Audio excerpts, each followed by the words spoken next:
This is Brad with the Crary Art Gallery, and with us today we have Derrick Riley. He's going to be exhibiting at the Crary Art Gallery from March 3rd through March 24th. Welcome to the gallery. Thank you. I looked at your work, and I'm not sure if I get to comprehend exactly what your work entails. Can you describe to me what you're going to be exhibiting at the Crary? Okay, it's a lot of printmaking that I'm going to be showing up there. Most of it's going to be woodcuts, and it's just a carving in a block of wood and printed like a big rubber stamp. And I'll also have some silk screens, which are a little easier to understand because it's still used widely for T-shirts and band posters, and most people do know about silk screen. So I've got some silk screens I'm going to be sending up too, but for the most part, it's all going to be woodcuts. Okay, the woodcuts, man. What's the process of creating a woodcut print? Well, the first thing I do is get a block of wood, and I'll figure out what I want to put on it, and I sketch it out in pencil, and then I draw the whole thing out again in Sharpie, and I draw it exactly how I want it to look. And at that point, I'll stain the block red so that I can see where I've carved. So how big are these blocks of wood, though? Well, they're various sizes. I've got any of them from about 6 inches by 10 inches to 4 foot by 8 foot, which is the biggest I have the capabilities of printing here. So it's a pretty wide range, and I'm gonna be sending a wide range of size pieces up to the show as well. Mm-hmm. Okay, so you overlay your print over top of the wood, and you carve it out. Yeah, carve it out. I've got some. I've got the tools here. I'll just bring them up. I've got some Japanese hand tools. They're handmade in Japan. Uh-huh. Super sharp, and I carve everything out by hand. Mm-hmm. I get the carvings done. I've got some rubber rollers, and I roll the ink over the top of the board and squeeze it through an old press, and it transfers the ink from the top of the board to the paper. Oh wow. That's pretty interesting. I understand you started off by drawing, then you eventually got to the medium where you are now. How did that process take place? Well, I was a drawing major in undergrad, and I took a lot of drawing classes, and I eventually burned out. So I was looking for something fresh and something new, but something I could still use all those skills that I'd worked for years and years to kind of hone in drawing. And it just kind of naturally led into printmaking. It was something that I could still use all those drawing skills that I'd worked so hard to get, but at the same time it was fresh and new and interesting. Mm-hmm. And I've just been doing it ever since. And I very rarely ever do any just straight drawing work anymore. It's always drawing in order to prepare for a print. Mm-hmm. Well, you use a unique subject matter as well. I mean, have you always? Well, why don't you describe to me what typically is your subject matter in your work? Well, here recently, the last few years, it's all been Kentucky stories, either true Kentucky stories from like News of the Weird or from the newspaper or late news, and it's you'd be surprised how many odd things happen in real life, just stranger than you could make up on your own. Mm-hmm. So a lot of my inspirations come from news and really, here recently, the last few years, I've been working with Kentucky monster myths and legends. Mm-hmm. I wasn't born in Kentucky, but I've lived most of my life here. So and Kentucky's a very interesting subject in its own because it's definitely got a identity crisis going on. We're not North, we're not South, and we've got people here with billions of dollars and then people with just dollars. Uh-huh. So we got everything going on here, and so there's a wide variety of subject matter to deal with. Uh-huh. So you've always dealt with topical matters, or is that how you started out? It's not really how I started out. It's when I kind of figured out what I wanted to do is when I really took it to the level of social commentary and a little bit of satire. So for a long time, it's been dealing with actual events, actual things, and or even myths and legends that have in a lot of ways brought us to where we are. Right. Mm-hmm. So you deal on topical subjects as well. I mean, do you find yourself, you listen to a story and, hey, you immediately think, I got to put that in print? Yeah, several times. NPR is the best source of woodcut material. Uh-huh. I've gotten several things off of NPR. Uh-huh. So how quickly can you generate a print? No, I don't. It's not that. Well, it depends. I teach at several different universities here in Lexington, and if it's in the middle of the school year, it seems to take me forever. A medium-sized block's probably going to take me 2 or 3 months during the school year. Oh wow! Outside of school in the summer, when I can really just sit on a block and go to town, I can usually get it started and finished in about 2 weeks. Mm-hmm. But that's all carving by hand. Yeah, I do everything. I've got an electric carver, and I'll probably have to get to it eventually because, I mean, you can't carve into wood too many years without feeling the effects on your knuckles. Mm-hmm. So, I still enjoy doing it by hand, and I'm going to do it as long as I can. Mm-hmm. I was curious, have you ever carved your work freehand, or you always sketch it out first? I always sketch it out. I'm too anal with my details to do anything off the cuff. It's all always got to be planned out, which it's bad. I wish that I had some more free and open marks in my work, but at the same time, going into it without a plan for the end is a little scary for me. Mm-hmm. I like to get all the thinking out of the way first, and then I can just sit and watch a movie while I carve. I hear you. So you have, I'm sure you get different kinds of reaction when people view your work. What's a typical type of reaction? Well, it all changes. A lot of people think it's funny, and it's meant to be funny. But a lot of people are really offended by it. I don't really understand why they're so offended. I had a show in Minnesota last year, and they had a sign-in sheet where people could leave comments. Oh no! And one person left a comment that was saying that I had daddy issues, and my dad's about my best friend. So. Absolutely wrong with it, but I don't know what he saw in the work to make him think that I had parent issues. That was not... At least you take the criticism well, I guess. Yeah, and it's weird. People get affected different ways when they look at it, and that's fine. That's part of viewing artwork. But it is meant to be funny. But everything's not funny to everybody. Right, I hear you. And I notice as well. I mean, you cram all sorts of subject matters within some of your pieces as well. Yeah. You just bring in everything you could possibly can into it until you fill up your space? Is A little bit. I kind of, at one time, was approaching it as in trying to put as many things in there as possible without really a composition in mind. And just seeing if I could work things around and have the composition just make itself. And they got out of control a little bit. A lot of them are just jumbled and hard to read. And I put them out more. It was really just more of an experiment to see if I get things to work out just from nothing. Right. Do you have any inspiration in terms of other artists? Oh, there's a lot. I mean, printmakers go back a long way. So there's an awful lot of people to look up to. There's, Albert Durr. If any woodcarver tells you that Albert Durr isn't their main person to look up to, they're probably lying, because he's widely considered to be the father of printmaking. So Albert Durr is right up there, number one. Another one that I really looked up to is Gustave Doré, who did a lot of illustrations for books, and Edgar Allan Poe and Dante's Inferno. Easier to find in books than about anywhere else. Posada from Mexico is a big inspiration.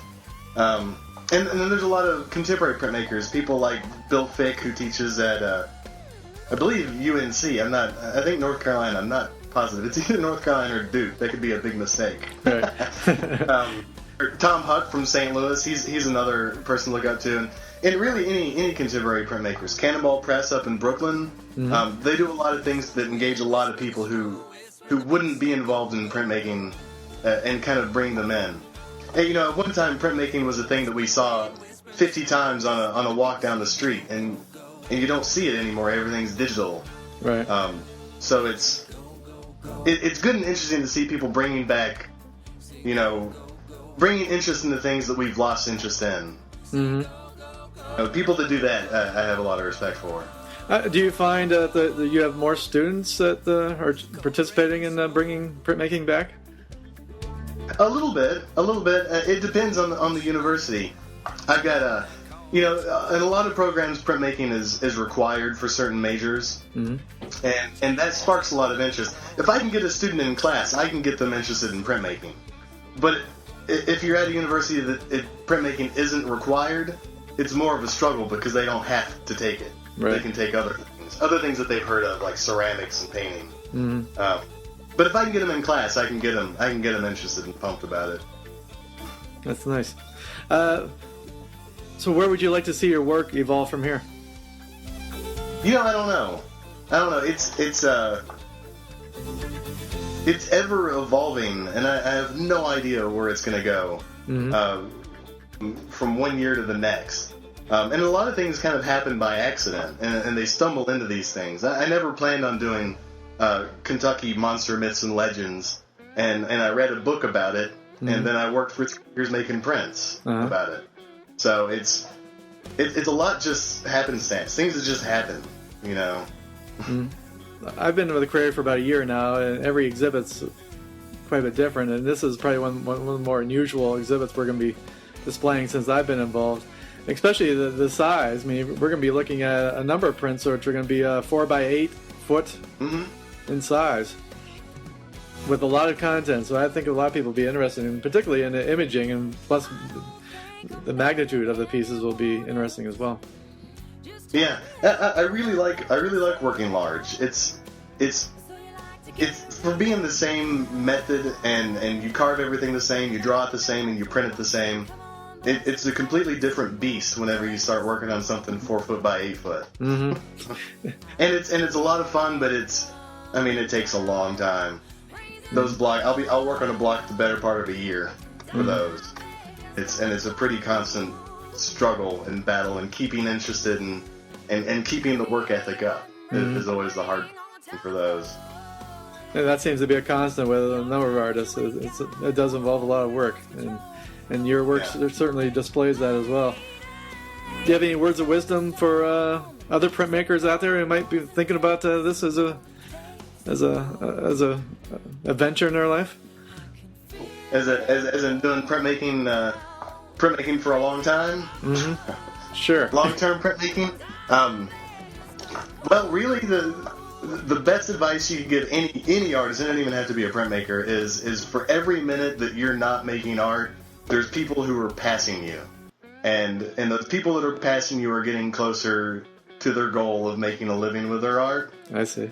And if you take time off, it's a hard job. It's a hard job to get a job in printmaking.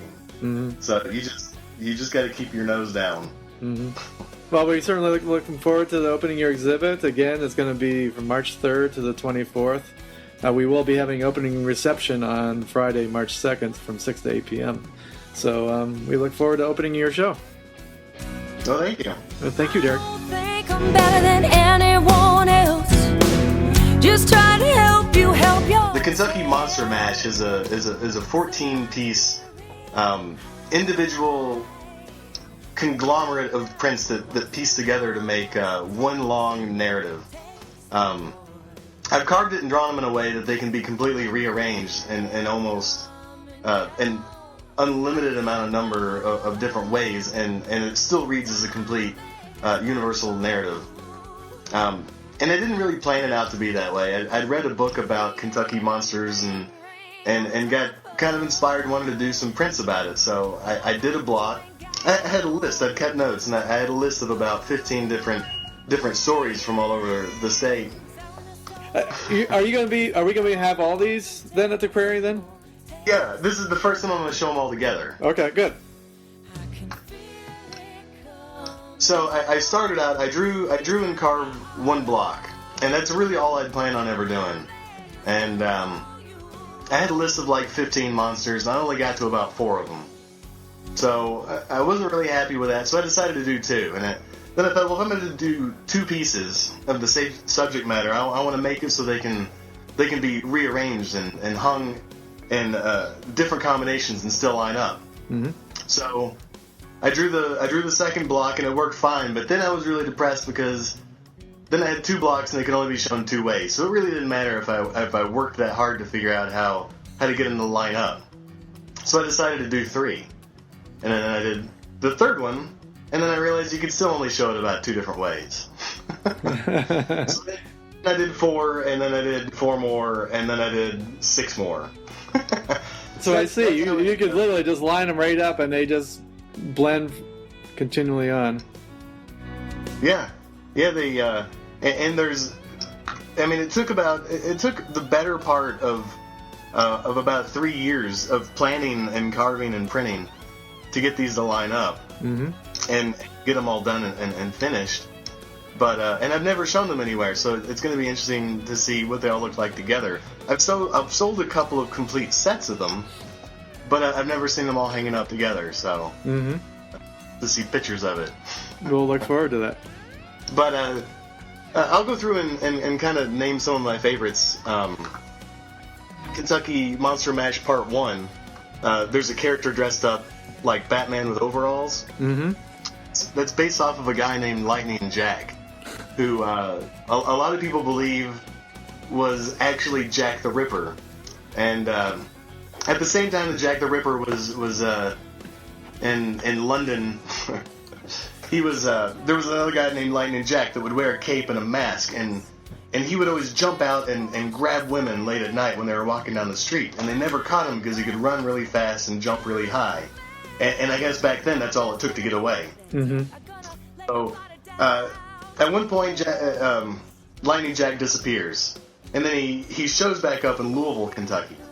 So they think that it's the same guy, but they're not really sure. But yeah, and it's, from what I hear, it's actually what the comic book character Batman was based off of, because he would wear a mask and a cape, and the mask had the little bat ears on it. So how long ago was this story from? Oh, this would have been I guess it's like the 1700s. Oh, okay. 1800s. I don't know, a long time ago. Mm. So I don't know if that's true or not, but I did read that on the internet, and everything you read on the internet is true. Yeah, definitely. So that. And let's see. On the Kentucky Monster Mash Part 4, there's my favorite one in that one. This is actually the first block I did for this whole series. There's a Cyclops gorilla, and there's an old ancient Indian burial ground in the town next to Lexington. It's a little town called Nicholasville, and there's this rumor that the Indians put a curse on this burial mound that if you messed with it, the Cyclops gorilla would come out of a tree and kill your pigs. Not the pigs. Yeah, which I guess back then it was a big deal. But I don't know anyone that has pigs anymore, but maybe everybody did until they messed with the mound. You never know. Mm-hmm. I did away with them. So on Kentucky Monster Mash Part 5, there's a giant alligator, and this is all part of a hoax. There's another small town on the other side of Lexington named Winchester, and these kids took a picture of an alligator and photoshopped it in front of their pond in front of their parents' house, and passed it off as an actual picture of a 25-foot long alligator, and it made it all the way and was published in the New York Times. Oh man! Not even sure when that was, but it ended up coming clean that it was a hoax. So I've got a giant 24-foot alligator there. Mm-hmm. In Part 7, I put zombies in it. I've got a love affair with zombies. I mean, I grew up in the 80s, which was Return of the Living Dead, all those movies, and I just love them. I ate them up. I still watch a lot of them. But Return of the Living Dead was set in Louisville, which was good enough for me to include them into this whole series. There's not actual legends about zombies in Kentucky, except for that movie, so I just added them. If you could do Cyclops gorillas, you could do zombies. That's right. Complete artistic license. In Part 8, there's a devil duck snake, which that's really all the information I got. It's just this weird hybrid monster that's supposed to be in the mountains in eastern Kentucky. Part devil, part duck, and part snake. Doing a keg stand. That's the chupacabra doing a keg stand. There's some giant Smurfs. I've always heard... everybody knows the rumors on Kentucky. We're all inbred, you know? And this I've never seen it. I live close to eastern Kentucky, but there's still a couple hours away. But I've heard that there's mountain people that have blue skin. And I don't know if that's true. People swear that they've seen it. I've never seen it. So these are some giant Smurfs, and I hear it's some kind of like hereditary skin disorder that turn blue. But I don't know. I don't know for real. They probably do but exist. Also, right in the back is that's Daniel Boone wrestling Bigfoot. And I looked this up because Daniel Boone was actually the first American to report a Bigfoot sighting. Oh man! And it was so Daniel Boone's in this. I did not know that. And let's see, down in part 11, I've got a mini gorilla riding a giant lizard. They don't actually. There's no myth with it where they're together. There's just myths of mini creatures and giant lizards. So. What about the parachuting snakes, though? Parachuting snakes. That was a rumor that the government was parachuting in rattlesnakes to take care of the rodent problem in the mountains. Okay. But you know they don't do. They actually work really hard to keep animals out of places they're not supposed to be. So they would never do that. But there's blogs all over the internet about parachuting rattlesnakes into Kentucky. Mm-hmm. Part 12. Part 12's it's got a lot of my favorite ones that I found. Right in the front, that's the axe handle hound. Which, if you leave your axe out overnight, the axe handle hound is going to come up and eat the handle. And I don't really know the origin of the story, but I'm pretty sure it's something that loggers at one time came up with to kind of tell a story on how they lost their axes overnight. Uh-huh. So yeah, it's this dog that's just supposed to go around and eat your axe handles. Over his shoulder on the right, that's a side-hill wampus, which is a type of cat that lives at the top of mountains, and he's got one set of legs are longer than the other set, and the reason for that is so he can walk around a mountain peak and not have to squat on one side, because mountain peaks all are like this, right? Exactly. So the side-hill wampus, it's hard to tell on my website, but he's wearing lifts on one side. I do see that, yes. Stand up straight. Uh-huh. And on the other side, on part 13, there's a man dog. And that one, I'm not so happy with my carving on the man dog. He looks good, and the tones and everything are printed right, but his face is supposed to be more like a human's. Uh-huh. The part of this that I'm really not happy about any of these, and it's that one part. He looks good, but he just doesn't look like a man. And he's supposed to be a man dog, half man, half dog. Uh-huh. So that one I'm not too happy with. Part 9's got a meat rain. And that actually happened in Kentucky. There's news stories all over the internet about it. And it was like 40 or 50 years ago. I'm not exactly sure. And they don't even know what caused it. But on this one person's farm out in the middle of the country, it just started raining meat. And they've never figured out why. People think that a tornado hit like a meat factory or a meat packaging, and it just carried it and just dumped it on this one person's property. They have no idea where it came from, but one person's property rained meat for an entire hour. Nice. Which is just bizarre. And on part 14 is called a billadad, which is half kangaroo, half beaver, and half bird. It's just this bizarre. It's one of those bizarre combinations of animals, mm-hmm. which I'm actually starting to work a little bit with now on a lot smaller scale. New work that I think I'm going to be setting up is I've got a coonigator, which is a half raccoon and half alligator, and a tunicorn, which is a tuna fish with a unicorn horn. Nice. I've been working a lot with the combinations of animals lately. Uh-huh. For the Kentucky mishmash, we were talking a little earlier about how they're so jam-packed, and I was trying to make a composition out of just sheer luck, I guess, of things working out. And a Kentucky mishmash is a good example of how it doesn't work out. This has got an awful lot of stories throughout Kentucky for hundreds of years, and I've just jam-packed it all into about 2 by 8 foot. Mm-hmm. And it's a mess, and it's a lot to look at. But in a lot of ways it works, because it is such a mess. You have to look pretty close at it to really see what's going on. Mm-hmm. So in one way, it works without a composition, just because you have to pay that much attention to it. But some of my favorite stories that are in here are right in the middle between the two guns is Cassius Clay, who, not the boxer, who's also from Kentucky. Cassius Clay, as in Henry Clay's brother, who was a politician and was really good friends with Abraham Lincoln. Both of the Clay brothers were from Kentucky and real close to the Lexington area. But Cassius Clay was insane. He was crazy.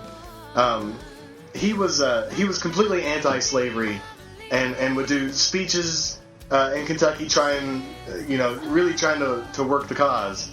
And he'd get heckled a lot by slave owners in Kentucky. And actually right down the street, probably about a mile from my house, he was giving a speech on the steps of one of the old libraries downtown, and this guy was heckling him.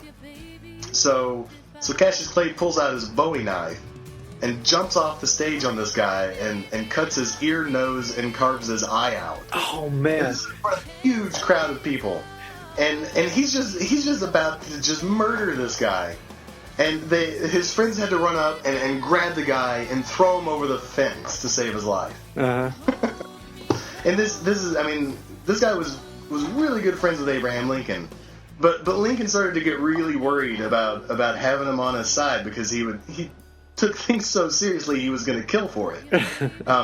He turned him into the ambassador for Russia and sent him off to Russia for a bunch of years, but he ended up murdering a few people over there, and they brought him back.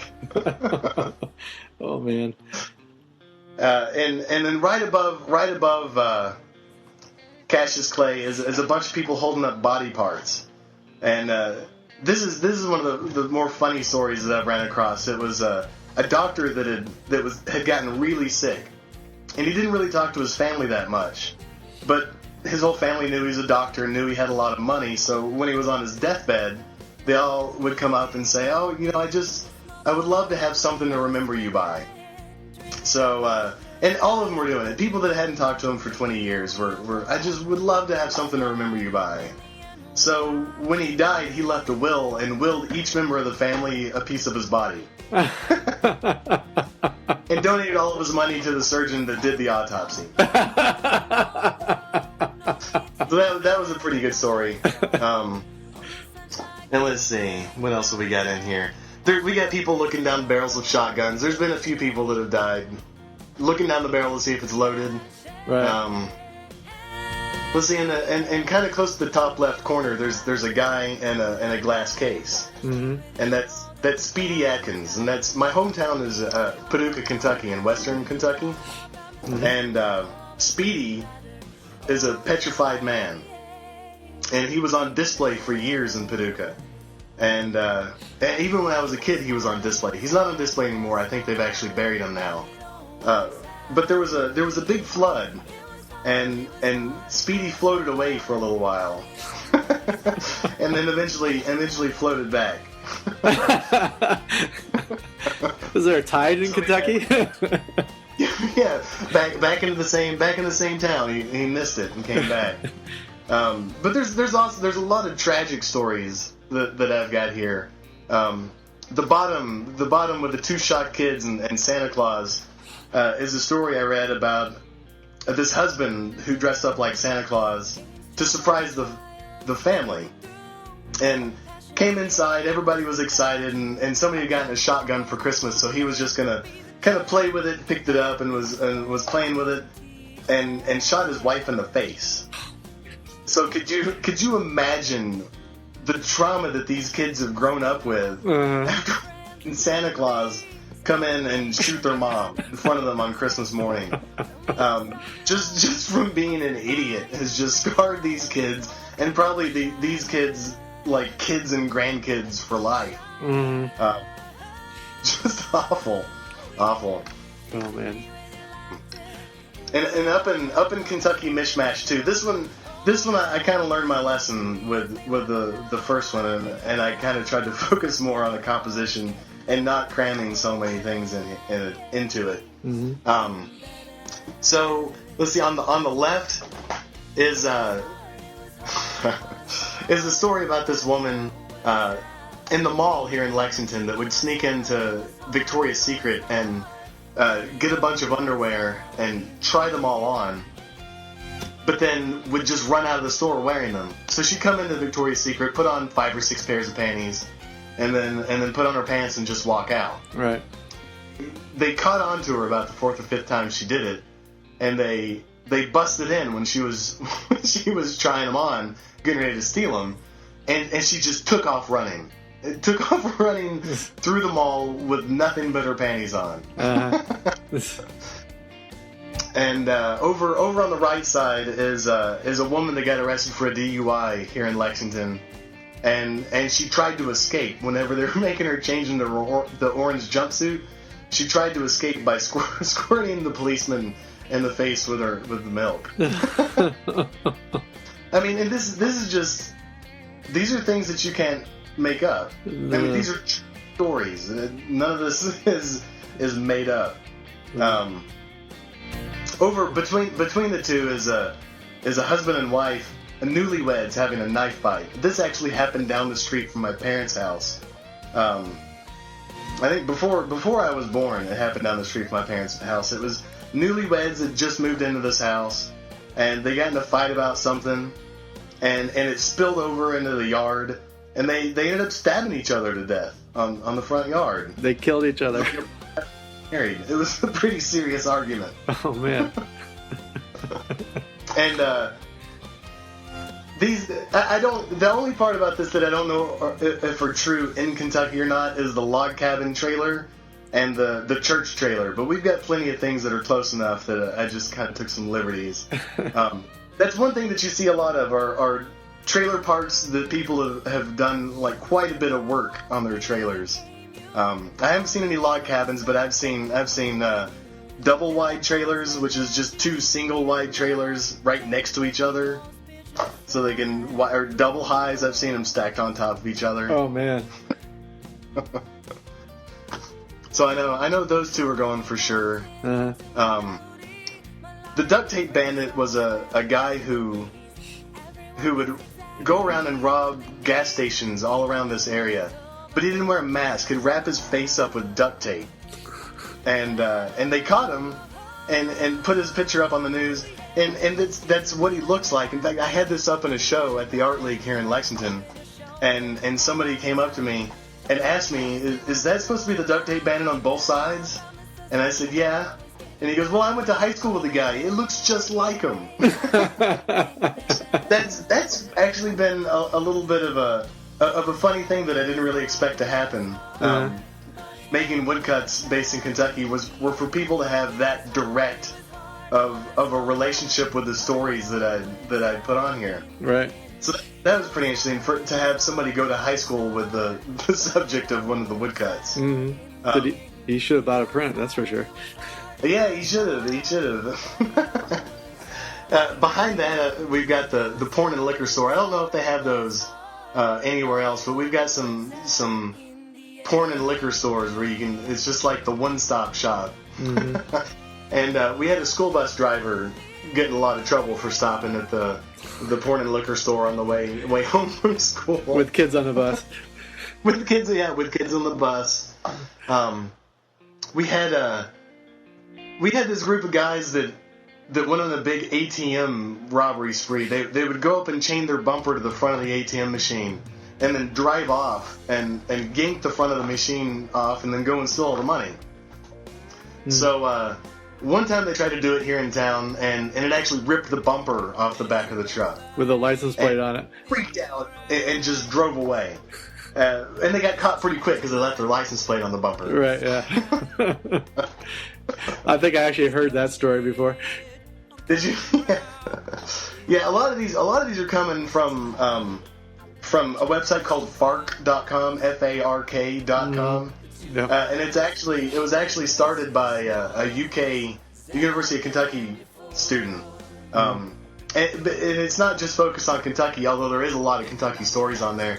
But it's a good way to go and find stories that you've missed or people don't put in the newspaper. Right. From all over the country. You can select it down to different states. And he's from Kentucky too. I haven't put him in any prints yet, but maybe at some point. Let's see. Deep fried Kentucky wieners is right below that. I'm going to send that one up too. Oh man, that does not look good. This is got. It doesn't have a whole lot of stories in it, but the ones that are in it are pretty good. The guy holding the chicken leg is a guy. So I'm not sure where in Kentucky he's from, but he sued KFC because he claimed that they sold him a penis-shaped chicken leg. So there's Colonel Sanders cracking up and he's crying, holding the chicken leg. He didn't win the lawsuit because most chicken legs, really kind of look like that anyway. Right. He didn't win the lawsuit, but it was a pretty funny story, so I put it in. Mm-hmm. Next to that is a robber holding a bologna sandwich, and this happened down the street from my parents' house as well. There's a doctor that lives about a mile down the road, and he was out of town, and this guy broke into the house and was robbing him. But he got really hungry, so he went and woke up the wife and asked her to make him a peanut butter and jelly sandwich. So that's the robber telling the wife to be quiet while he's holding the peanut butter sandwich. All the way over in the corner holding the shotgun is Hunter S. Thompson. No, it's not. It's not Hunter S. Thompson. It's Ralph Steadman. Ralph Steadman, if you don't know who he is the artist who did all the illustrations for a lot of Hunter S. Thompson's books. He did the poster and the cover for Fear and Loathing in Las Vegas, the movie and the book. Mm-hmm. And he's from England, and from what I hear, I don't know if this is true either, but I've read it in some books, and I've heard a lot of people tell me this story. But in Lexington, that he actually spent a little bit of time in a mental institution. And it was right around the same time that the lithos for Fear and Loathing in Las Vegas were being printed. Uh-huh. So when the printing company got them printed, they called him up and said, "We got the posters done. We'll bring them out for you to sign." And he said, "Sure, just bring a shotgun with you, and we'll do this." And they were like, "Well, what do you mean? What do you mean bring a shotgun?" And he goes, "Well, I've decided I'm going to shoot them." And they were like, "Well, you can't shoot these prints. We just printed them. They're perfect. You can't shoot them." He goes, "Well, I'm not going to sign them until you let me shoot them." So they finally broke down and brought a shotgun out to the mental institution and hung up all the posters, and he cocked the shotgun and shot all the prints, and then walked up and signed them.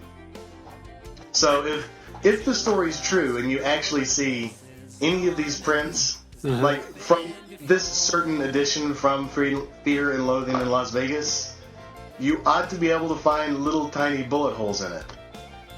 I've never actually seen an actual, like the poster that this is supposed to be based on. I've never actually seen that poster in person, so I have no idea. But I've had several people tell me that story. Oh man, good story. The True Stories from Kentucky Backwoods. This is actually the first print that I started to use True Stories from Kentucky in, and it's not so big. It's only about 4 foot by 2 foot. But this is actually a linoleum cut, which is I've got it mislabeled on my website. It's a linoleum cut. The process is all the same. It's just instead of carving on a piece of plywood, I'm carving on like old kitchen floor linoleum. Uh-huh. The stories that I've got on here are the two main figures is a guy holding a shotgun and another guy with a PBR can on his head. And I teach at the University of Kentucky, and we've got like half of the campus is the UK hospital. And there's not really many hospitals in eastern Kentucky, so if something serious happens, they get airlifted in here. So in the summertime, you hear helicopters all day long. And everybody always says that it's because people that are deer hunting got bored and started shooting beer cans off each other's heads. And I thought they were joking, except I do know that it happened one time. And so this is two guys out hunting, and they got bored because they're not finding any deer, so they just decided to start shooting beer cans off each other's heads. And he just got blasted in the face. Which isn't really funny, but I mean, it's just so stupid. Why would anybody do that? You assume they're empty beer cans, and why are they empty? Right. Yeah, I mean, if you're drunk, then the one thing you don't want to do is try to shoot beer cans off your buddy's head. Or at least you go first. All right, there's the guy with the black leather jacket with the truck on the roof. This is this was probably about 10 years ago. I remember this before I think I was a sophomore in undergrad, and this was a story of a guy that him and his buddies were just drinking out in the backyard, and they got pretty drunk and decided it would be a good idea to build a ramp up to the roof of their house, and so he could take his truck up there and drive around. So that's what they did, and he drove his truck up to the roof. But you know, roofs aren't made to withstand the weight of the truck. So the first thing he started to do was collapse the roof in. And they had to get a crane come and lift the truck off the top of the house. And this was actually the front page of the paper the next day. It was this guy cracking up, holding a Budweiser can with his truck, about to collapse his entire house. And he just thought it was the funniest thing ever. It is. Kentucky is not really like these woodcuts. I'm just picking out the best stories that I hear. Uh-huh. You know, they would be interesting if it wasn't like the cream of the crop stories. So don't expect to drive through Kentucky and see things like this on the side of the road every turn. All right, so the holy water hose down. I mentioned that I get stories off of NPR every once in a while, and this is one of my favorite ones that I got. And I'm not sure where this took place, but the holy water hose down is based off of a story that NPR ran on a church that had been burned down. So the church burned down, but they still wanted to hold services with the congregation, everybody still involved, but they didn't really have a venue. So they were looking around town to find a place that they could hold services in until they built this new church. And they had an old movie theater that was abandoned. So they moved in there. But the thing is, the movie theater used to be the town's old porno theater. So right in the middle of like one of the Sunday school rooms was just mountains and mountains of vintage porn. So they decided, instead of having a groundbreaking ceremony, they would just have a big bonfire where they'd burn up all this old porn and just kind of welcome everybody to the new venue. So before it started, they called the fire department and had them come out just in case the film got out of hand. If anybody had seen the Inglourious Bastards, you know, the ending of that movie was where the theater burns down because the film is so explosive, and it was the same deal. They didn't want it to get out of hand, right? So they had the fire department come out. So when the fire department showed up, the priest blessed the truck and asked to have all the water inside of it turned into holy water. So everything went fine at the barbecue, and nothing happened, nothing got out of hand. So at the end of the night, the firemen just kind of released the hoses, and all the kids just played in the water. So this was what I envisioned happening next, which was that all the popes and all the clergy would join forces with the fire department and travel around the country following Girls Gone Wild and just hose them down with the holy water. So we've got in this scene we've got a Girls Gone Wild shoot and popes with water guns filled with holy water and people with fire hoses hosing down the girls. Children play, we're out of harm's way where they don't do anything to you. Take me back to my yard where life don't seem so hard, where we all hold hands, we understand the meaning of hallelujah.